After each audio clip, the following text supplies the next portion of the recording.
My college advisor pointed at my ripped jeans. After I came to her about assault, then said, "Why the F were you alone with him, especially wearing that?" When I asked why she was letting him get away, she rolled her eyes and said, "You're confusing life with a fairy tale. Boys will be boys." I didn't say a word. That was 4 semesters ago. Yesterday, she was escorted off campus, her office door locked from the outside. My entire university was a safe haven for ARPists. On the first day, they gave us an hour-long presentation on boundaries. The lecturer was an old man who still used a Nokia block phone. He had long white hair, beady eyes, very expensive suit. 90% of campus attacks involved alcohol. Now what does this tell us? The room went silent. Girls that drink are 90% more likely to be assaulted. So the solution is simple. No alcohol, no problem. I sat there with my mouth hanging open, but quickly closed it shut when I noticed one of the guys across the room staring at me and grabbing the bulge through his shorts. That's when I got the notification. It was my roommate Rachel texting me even though we were right beside each other. She told me that her sister went to the university and was told by her sorority sisters to never report anything. I pinched the bridge of my nose because Rachel was bright and bubbly, the type to exaggerate things for comedic effect. So I just replied saying, "No way," before turning my phone off. But a week later, I realized I was part of the problem because when I met my tour guide a week later and joked about what Rachel said, her face fell. I furrowed my eyebrows, not knowing what was wrong with what I said, and that's when told me. "I had reported one last year," she said, her voice so quiet it could have been mistaken for an exhale. "I lost my scholarship and had to borrow money from my dirt poor family just to afford rent." "What happened to the guy?" I asked. A part of me didn't even want to know the answer. Since I was deemed a liar, the university rewarded him for dealing with my BS. He was given my scholarship. My heart twisted. And one thing about me is that I am a girl's girl. If we have a crush on the same boy, I will let you have him. So now, seeing Sarah sit in front of me feeling completely helpless, I knew I had to do something. I didn't go to the police, didn't post anything about it. I didn't tell a soul, because I was ready to play the long game. I spent the next 2 semesters being the perfect student. I practically lived like a Mormon. Never drank, spent my weekends doing Chloe Ting workouts and attending study groups, deleted most traces of my social media. But in the end, none of it mattered, because one day, I was the second one to show up to my science study group, and Jake was the first. I sat down beside him to be polite and stared at the ground to show him I didn't want to talk. But of course, he spoke anyway. "I'd like to see those pretty eyes do something other than study all day." I swear I thought he was pranking me, but that's when I got the "Jake is typing" notification on Snapchat. He had literally texted me saying, "I'll show you mine if you show me yours." And when I looked up at him, he had this huge smirk on his face. Dude actually believed he was Sir Isaac Riston, LOL. I thought the radio silence between us was enough for him to take the hint, but I was wrong. Because, well, let's just say I was soon faced with the contents of his "My Eyes Only." I immediately burst into tears and started hyperventilating. You see, the last time I had come into contact with anything asexual was when a man stole my innocence during childhood. I wasn't going to mention this part, but now I think it's relevant to the story. Anyway, there I was, crying my eyes out, when Jake put his hand on my back to comfort me, which soon turned into him trying to undo the clasp of my bra. I ran into the bathroom stall, practically rocking back and forth on the toilet seat. When I finally stopped, I decided I had had enough and stormed towards my advisor to ask about reporting. I expected her to comfort me, or at least tell me the procedures. But no.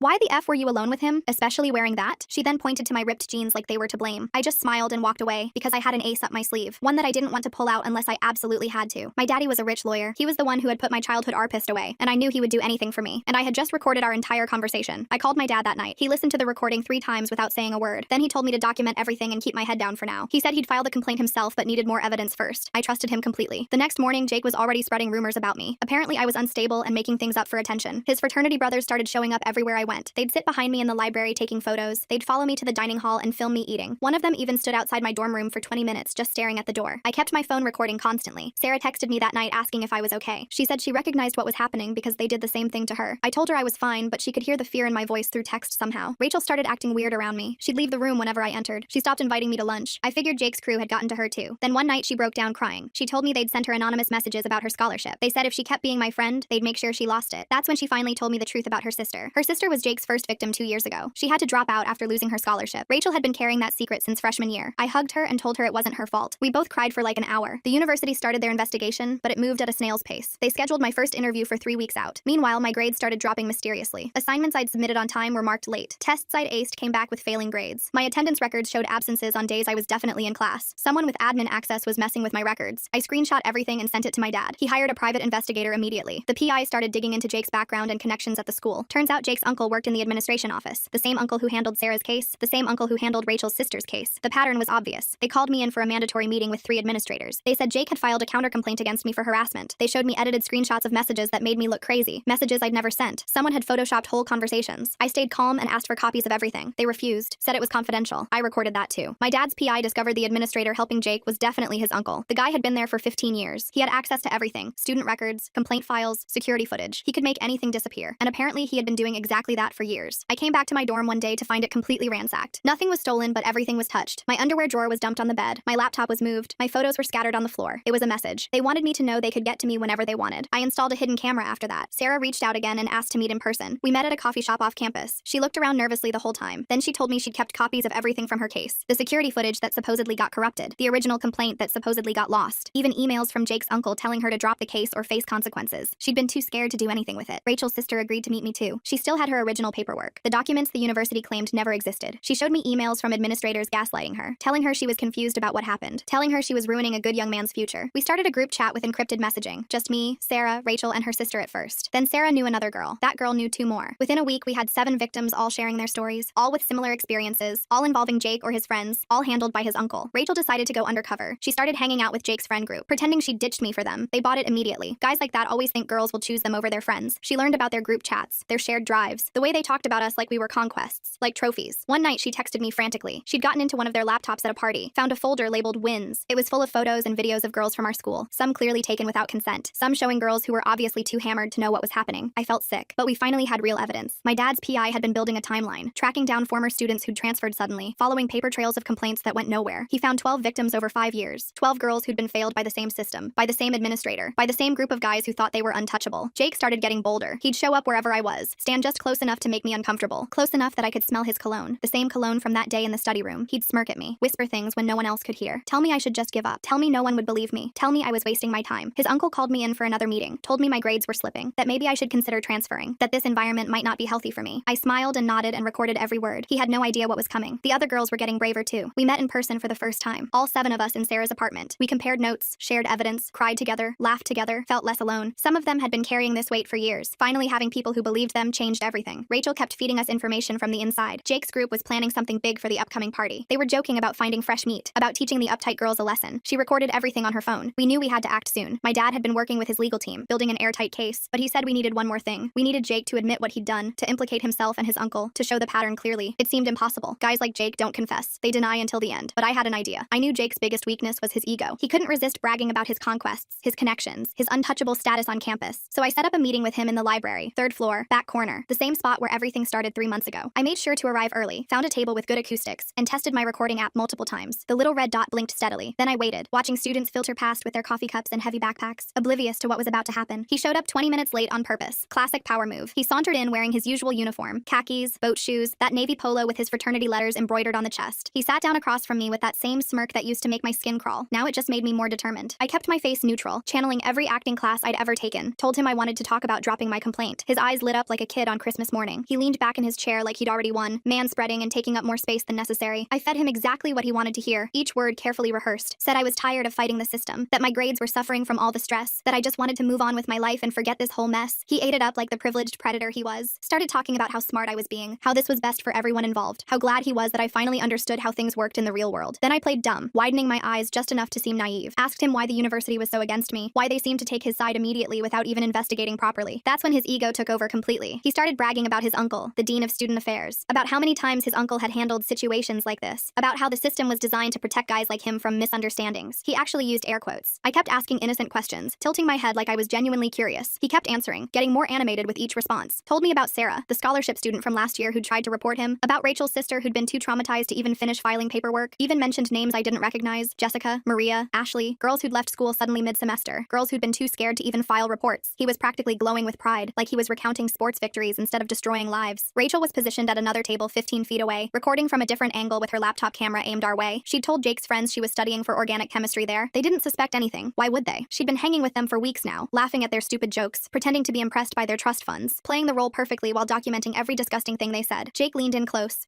enough that I could smell his cologne, something expensive and suffocating. His breath smelled like energy drinks and arrogance. He told me I should be grateful for this opportunity, that other girls hadn't been given this chance to walk away clean, that his uncle usually made things much harder for troublemakers who didn't know their place, that I was lucky he liked me enough to offer this deal. Then he made his biggest mistake. He pulled out his phone, the latest iPhone in a designer case, to show me something. Said he wanted me to understand what I was up against if I continued with my complaint. He opened that shared drive Rachel had told us about, the one they called their trophy room, scrolled through folders full of girls' names, each one a person whose life they'd documented and violated, clicked on one labeled Melissa_2019 to show me what they had on some poor girl from last year, photos taken without consent, screenshots of private messages, even her class schedule and home address. I felt sick but kept my face calm, gripping my hands together under the table so he wouldn't see them shaking. Asked him how many girls were in there. He laughed, actually laughed, and said he'd lost count after 50. Said his uncle helped them keep everything organized in case any of the girls tried to cause problems later, that they had stuff going back years, a whole archive of leverage, that no one could touch them because they owned this place, because his family had donated millions to the university. Rachel texted me a thumbs up emoji. She'd managed to screenshot everything while he was distracted bragging to me, had even gotten a clear shot of his phone screen. We had him, but I needed one more thing, the final piece. I asked him directly about that day in the study room, said I wanted to understand what I'd done wrong so I could avoid such such misunderstandings in the future. His whole demeanor changed instantly. The fake charm disappeared. He got this dark look in his eyes, the real Jake showing through. Told me I'd done nothing wrong, that he knew exactly what he was doing, that he just wanted to see if I was really as pure and untouchable as I pretended to be, that girls like me needed to be taught lessons about the real world, that I should be thanking him for only showing me pictures instead of taking his own. I thanked him for explaining everything so clearly, said I understood now how things really worked, got up to leave, moving slowly and deliberately. He grabbed my wrist as I passed, not hard enough to leave marks but firm enough to make his point clear. His fingers felt like shackles, told me to remember our conversation, that if I changed my mind about dropping the complaint, things would get much worse for me, that his uncle had connections at every university in the state. I nodded and pulled away, resisting the urge to run, walked out slowly, counting each step. Didn't run even though every instinct screamed at me to get away from him. Rachel followed a few minutes later, making a show of packing up her chemistry textbook. We met in the bathroom down the hall and hugged so tight I could barely breathe. Both of us were shaking, but we'd done it. We had everything we needed. That night, our group chat was buzzing with activity. Everyone had heard what happened through our network. Sarah started crying when she heard Jake mention her name on the recording, remembering her own encounter with him. Rachel's sister threw up when we told her about the folders, about seeing her name on that digital trophy list. But we all agreed it was time to move forward, to stop being victims and become fighters. My dad flew in the next day on the red-eye from Seattle. He listened to all the recordings in my dorm room, his face growing darker with each word, read through all the evidence on my laptop, taking detailed notes in his legal pad, met with each girl individually in the conference room he'd booked at a nearby hotel to hear their stories firsthand. He was building something bigger than just my case. He was building a pattern of behavior that couldn't be ignored or explained away. Jake must have sensed something was off because his behavior changed. He started getting paranoid, looking over his shoulder on campus, accused Rachel of being a spy in front of his whole friend group. She played it off perfectly, should have won an Oscar. Said I was spreading rumors about her because I was jealous, that she'd never betray them for some uptight girl who couldn't take a joke. Even cried fake tears that streaked her mascara. They bought it completely because they couldn't imagine a girl being that good at lying to them. His uncle called me in again the following week. This time he wasn't subtle about his threats. The pretense of caring about my well-being was gone. He told me directly that pursuing this would ruin my future, that no graduate school would accept someone with my reputation once he was done with me, that he had connections at every major university, every prominent research lab, that I'd never work in my field if I didn't drop this immediately. I just smiled and thanked him for his concern, watching his face turn red with frustration. The threats escalated after that meeting. Dead animals left outside my dorm, a rat, then a bird, each with a note saying, "You're next." My car tires slashed twice in 1 week, security cameras conveniently malfunctioning both times, fake social media accounts spreading lies about me, saying I was sleeping with professors for grades, photos of me taken without my knowledge posted online with horrible captions about what I supposedly did at parties I'd never attended. They were trying to break me down systematically. But something had changed in all of us. I wasn't alone anymore, wasn't isolated and afraid. The other girls formed a protection squad without even discussing it. We walked each other to class in groups, never letting anyone go alone. Studied together in public spaces with multiple exits. Ate together in the dining hall. Strength in numbers. Sarah taught us self-defense moves in her apartment, showing us how to break a grip, how to use our keys as weapons. Rachel's sister shared coping strategies from her therapy sessions. We became stronger together than any of us had been alone. My dad's legal team filed the official complaints on a Friday afternoon, both criminal charges and a federal Title IX complaint that was hundreds of pages thick, named Jake, 4 of his friends, and his uncle specifically, with detailed evidence for each charge. Included over 200 pages of evidence meticulously organized, recordings, screenshots, documents, witness statements from 12 different women, years of cover-ups laid bare in black and white. The courthouse clerk's eyes widened as she stamped each document. The university tried to keep it quiet at first, their PR machine spinning into overdrive, sent us all letters about confidentiality printed on official letterhead, about not discussing ongoing investigations with anyone, including the media, about protecting the reputation of the institution, and considering our futures. My dad laughed when he read mine, a harsh sound with no humor in it, said they were scared of the publicity, said they should be terrified. Jake was arrested the following Monday morning outside his fraternity house. I wasn't there, but Rachel saw it happen from across the quad. Said he tried to run when he saw the police cars. Said he was screaming about his rights, about his father's lawyers, about how we were ruining his life over nothing. The irony wasn't lost on any of us. He was finally experiencing a fraction of the fear he'd instilled in others. His friends were picked up throughout the week at various locations around campus. His uncle was the last to go, maintaining his arrogance until the end. They arrested him at his office during a meeting with donors, found boxes of files he was trying to destroy, papers still warm from the shredder, evidence of years of cover-ups, each file a story of injustice, names of victims we didn't even know about, going back 15 years. The investigation expanded beyond just our cases into something massive. More girls started coming forward from years past, emboldened by our action. Rachel finally dropped her cover in spectacular fashion, gathered Jake's remaining friends, and told them exactly what she thought of them. Said she'd recorded every disgusting thing they'd said over the past 2 months, that she had screenshots of all their group chats, their locker room talk, that their trophy folder was in FBI hands now, every sick photo and video cataloged as evidence. Some of them actually cried when they realized how thoroughly they'd been played. The university went into damage control mode immediately. Suddenly they cared about victim support and student safety. Suddenly they wanted to hear our stories and make changes. Suddenly they were sorry for how we'd been treated, how our reports had been mishandled. It was all fake concern, but at least things were changing. New administrators were brought in, people with actual experience in handling assault cases. Sarah got a call that changed everything for her. They were reinstating her scholarship that had been mysteriously revoked after she'd reported Jake, with back pay for the semester she'd missed, with a formal apology from the university president himself. She cried for hours on my dorm room floor. Her family had sacrificed so much, taken out loans they couldn't afford. Now she could finally finish her degree without that crushing burden. Rachel's sister decided to come back to school after dropping out 2 years prior. The university offered her a full ride to compensate for their failures, counseling support with therapists who specialized in trauma, whatever she needed to feel safe on campus. It had taken 2 years, but she was finally getting justice. She moved into our dorm building just down the the hall, became part of our group officially, not just the girl we were fighting for. The trial prep was intense and exhausting. Jake's family hired expensive lawyers from a firm that specialized in defending privileged predators. Tried to paint us as conspirators who'd planned this for attention, as jealous girls making things up because we'd been rejected. But the evidence was overwhelming, undeniable. The recordings were crystal clear. The pattern was established across years. Even their lawyers looked uncomfortable defending them during some of the depositions. My dad worked 18-hour days preparing our case, fueled by coffee and righteous anger. He brought in expert witnesses from across the country, trauma specialists who could explain our reactions, digital forensics experts who verified the authenticity of every piece of evidence, former university administrators who confirmed the systematic cover-ups they'd witnessed. He was building something that couldn't be torn down by expensive lawyers and family connections. Jake tried to contact me once through his lawyer, a last desperate attempt, wanted to apologize for the misunderstanding, wanted to make a deal that would make this all go away, said he'd admit to everything if I dropped the charges and convinced the others to do the same. My dad laughed so hard he cried actual tears, told them we had everything we needed for conviction, that deals were for people who had something to offer besides empty apologies. The other girls were incredible throughout everything, a support system I'd never imagined having. We had group therapy sessions in Sarah's apartment every Tuesday, movie nights where we didn't talk about any of it, just ate popcorn and watched comedies, dance parties in Sarah's living room where we screamed along to angry music. We were healing together slowly, building something new and strong from all that pain and fear. More evidence kept surfacing as the investigation deepened. Jake's uncle had been at this for over a decade, maybe longer. The trophy folder went back to when he first started working there, fresh out of graduate school. Some of those girls had graduated years ago, moved on with their lives, thought they'd left it all behind in the past. Now they were being contacted about testifying, their trauma resurfacing. The university president resigned suddenly on a Thursday morning, said it was for personal reasons, family health issues. We all knew better. The board was forcing him out. The board was cleaning house systematically. Anyone connected to the cover-ups was being pushed out quietly. It was satisfying to watch, but also infuriating that it took federal involvement for them to act. Rachel discovered something horrible in the final batch of evidence from Jake's phone. He'd been planning to substance someone at an upcoming party. They had messages discussing which girls would be easiest targets, who didn't have many friends to notice, who wouldn't be believed if they reported anything. My name was on the list with a star next to it. That revelation broke something in me that I'd been holding together with sheer will. I'd been holding it together for months, being the strong one, being strong for everyone who needed me. But seeing my name on that list with detailed plans made it real in a different way. I spent 3 days in bed, unable to move. The girls took turns bringing me food I couldn't eat, sitting with me in silence, reminding me we'd won, that he couldn't hurt anyone now. My dad used that list in court as evidence of premeditation. It showed clear planning and intent to commit assault, intent to harm specific targets.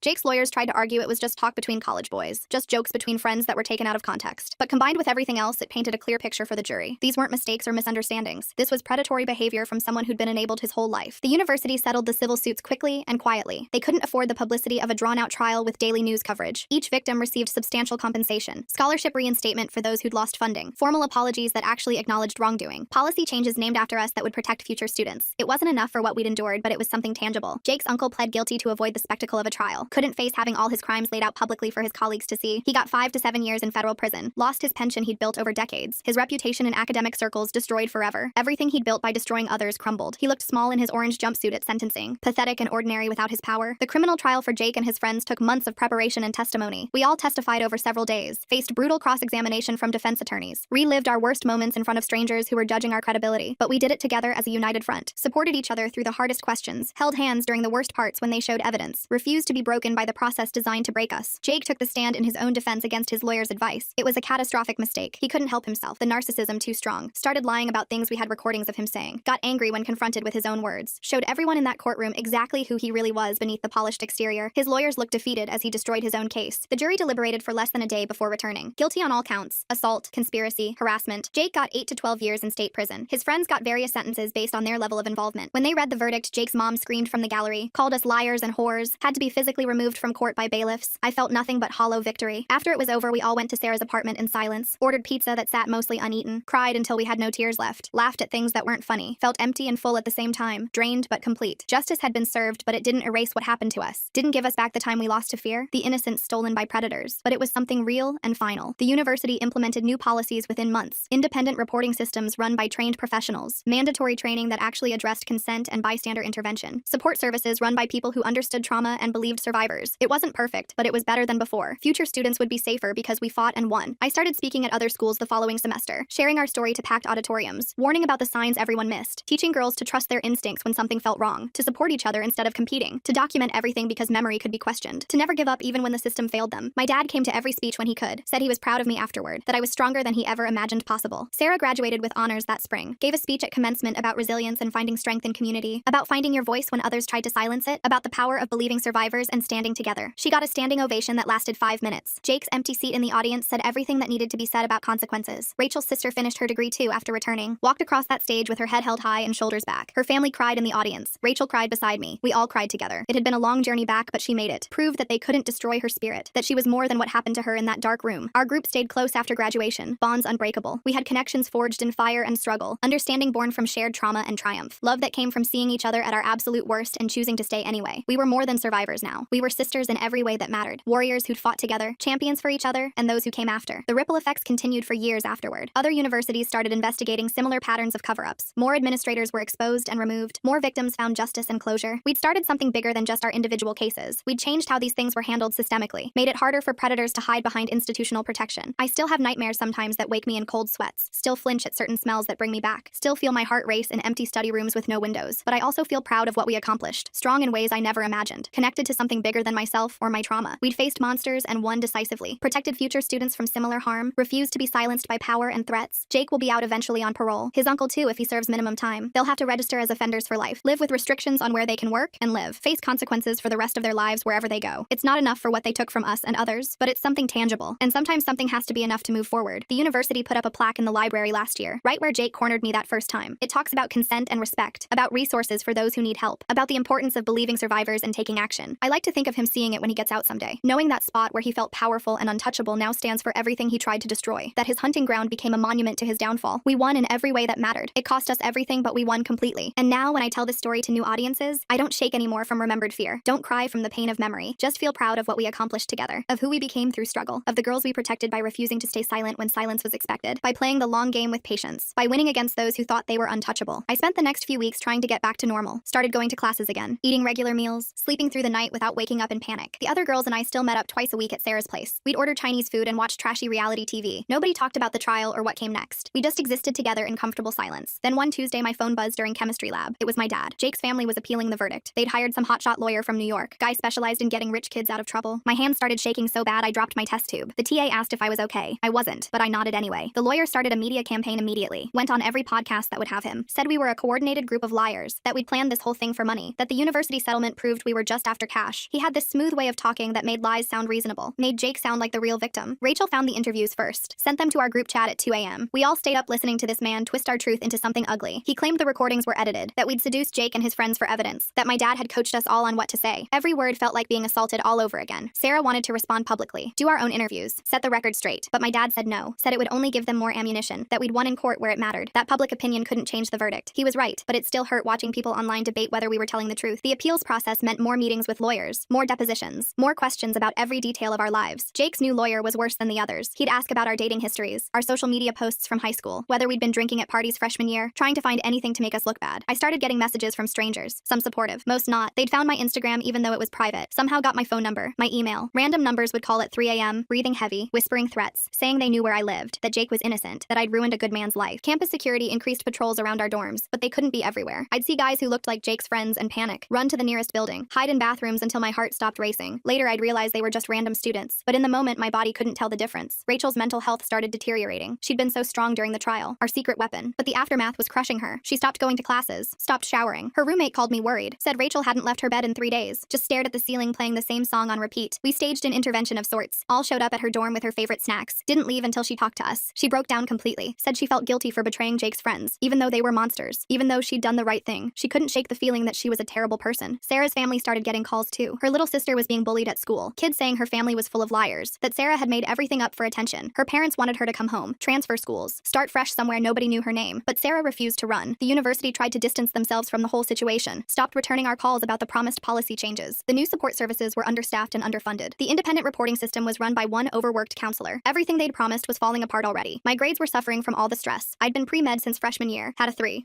GPA before all this started. Now I was barely passing organic chemistry, couldn't focus during lectures, kept having flashbacks during labs. My advisor suggested taking a semester off, but I couldn't let them win like that. Jake's uncle got transferred to a minimum security facility, some country club prison with tennis courts. His lawyer argued he wasn't a physical threat, just a white-collar criminal who destroyed evidence. The judge agreed, said he'd served enough time in regular prison. It made me want to scream at the injustice. Then something shifted. A journalist reached out through my dad, real investigative reporter, not some podcaster looking for clicks. She'd been following our case for months, had done deep research into Jake's family, found patterns going back generations, wanted to tell the real story if we'd cooperate. We met her at a diner off campus. She was older, maybe 50s, had kind eyes and rough hands, showed us her previous work exposing corruption, SX trafficking rings, corporate cover-ups. She wasn't interested in drama, just facts, just truth. We agreed to work with her. She spent weeks interviewing each of us separately, asked hard questions but respectfully, actually listened to our answers, fact-checked everything we said, dug into court records, university finances, found connections we'd we'd missed. The story was bigger than even we'd realized. Jake's family had been donating to the university for decades, not just normal donations, targeted ones, to specific administrators, to specific programs. Always right after someone in their family got in trouble. Jake's older brother had similar accusations in high school, all buried with money. The article came out on a Monday morning, front page of a major newspaper, picked up by wire services immediately. It laid out everything in devastating detail: the systematic cover-ups, the financial connections, the generational pattern of abuse, names, dates, dollar amounts, all verified and fact-checked. Jake's family lawyer went silent after that. No more podcasts, no more interviews. The appeal suddenly stalled. Their PR firm dropped them as clients. Other victims started coming forward, not just from our university, from Jake's high school, his brother's fraternity at another college. The pattern was undeniable. The university board called an emergency meeting. This time they couldn't ignore it, couldn't claim ignorance. The article had exposed too much. Alumni were pulling donations. Parents were threatening to pull their kids. The damage to their reputation was catastrophic. They needed to act decisively. They fired 3 more administrators who'd been named in the article, launched a real investigation into decades of cover-ups, hired an outside firm to overhaul their entire reporting system, allocated actual money for victim support services. It was everything they should have done initially. Rachel started getting better after the article came out, said seeing the truth in print made her feel validated, like she hadn't imagined how bad it was. She started going to therapy twice a week, taking her medication regularly, slowly returning to herself, still fragile but fighting. Sarah got into her dream graduate program, full scholarship to study public policy, wanted to work on legislation protecting students, make real systematic change. Her family was so proud. Her little sister wrote her college essay about having a hero for a sister, made us all cry when Sarah shared it. I managed to salvage my grades somewhat, retook organic chemistry over the summer, got my GPA back above 3.5. Not what it was before, but respectable. My med school applications talked about overcoming adversity, about fighting for justice. Some schools rejected me, others saw strength in survival. Jake's appeal was formally denied. His lawyer withdrew from the case. His family stopped visiting him in prison. Even they couldn't pretend anymore. He was truly alone with the consequences of his actions. No money or connections could save him now. He'd have to serve his full sentence. More universities started reaching out, wanting us to speak about our experience, help them reform their systems. We started a consulting firm of sorts, reviewing policies, training administrators, making sure other students wouldn't face what we did, turning our trauma into something productive. The nightmares faded slowly. Therapy helped. Time helped. Having each other helped most. We'd text at random hours, share memes, complain about normal things, boys who ghosted us, professors who assigned too much reading, regular college problems that felt like gifts after everything. Rachel's sister graduated with her social work degree, got a job at a crisis center, helping other survivors navigate the system. She said our fight had inspired her career choice, that she wanted to be the advocate she'd needed, to make sure nobody felt alone in their worst moments. I ran into one of Jake's former friends at a coffee shop. He looked away immediately, practically ran out the door, left his expensive latte on the counter. It was a small moment but satisfying. They'd all transferred schools after the article. Couldn't handle everyone knowing what they'd done. The trophy folder evidence led to more investigations. FBI got involved, found similar groups at other schools. A whole network of entitled predators sharing tactics, sharing victims. The investigation expanded nationally. Our case had exposed something massive and systemic. My dad framed the newspaper article, hung it in his office, said it was the case he was proudest of, not because of the legal victory, but because we'd changed things, protected future students, refused to be silenced by power and money, made real lasting change. Sarah started dating someone new junior year. Nice guy from her statistics class. She was terrified at first, kept waiting for him to reveal some horrible secret, but he was just genuinely kind, patient with her triggers, understanding about her past, proof that good men existed. We all went to Rachel's graduation together, cheered embarrassingly loud when she walked. Her parents cried, her sister cried, we all cried again. She'd almost dropped out so many times, but she made it. Graduated with honors in psychology, planned to get her doctorate. The university put up a memorial garden, named it after all of us, had benches with plaques telling our story. It was beautiful but also strange, seeing our trauma memorialized in landscaping, but students would sit there studying, reading the plaques, learning what happened. That mattered. Jake wrote me a letter from prison. My dad intercepted it, asked if I wanted to read it. I said no. Whatever he had to say didn't matter. His words had no power over me anymore. My dad had it destroyed, said it was probably manipulation anyway, an attempt to maintain control. We started a scholarship fund with part of our settlement money for students who'd experienced assault, who needed financial help to stay in school. The university matched our contribution. It grew every year, helped dozens of students continue their education. Something positive from all that pain. I got into medical school eventually. Not my first choice, but a good program. Specialized in trauma-informed care. Wanted to be the doctor I'd needed, who understood that healing wasn't linear. That trauma lived in the body. That believing patients was the first step. The 5-year anniversary of the trial passed quietly. We all met up for dinner. Nobody mentioned what day it was. Just caught up on life, jobs, relationships, normal things. We'd integrated the experience. It was part of us, but didn't define us anymore. We were more than survivors now. Jake's uncle died in prison. Heart attack apparently. He was only 55. Jake wasn't allowed to attend the funeral. His family didn't want him there anyway. They'd disowned him completely. Changed their last name even. Wanted no connection to what he'd done. The changes at the university became a model for others. Federal guidelines were updated based on our case. Training programs implemented nationally. It wasn't perfect, but it was progress. Real systematic change that would outlast all of us. Our names attached to something meaningful. I still see Sarah regularly. She works in DC now, drafting legislation, making change at the highest levels. Rachel's a therapist specializing in trauma, helps other survivors find their voice. Her sister runs a nonprofit. We all found ways to transform pain into purpose. Sometimes I walk past that spot in the library, where it all started. The plaque is still there. Students sitting nearby studying, oblivious to the history. And that's okay. They're safe because we weren't, because we fought, because we won. That's enough for me.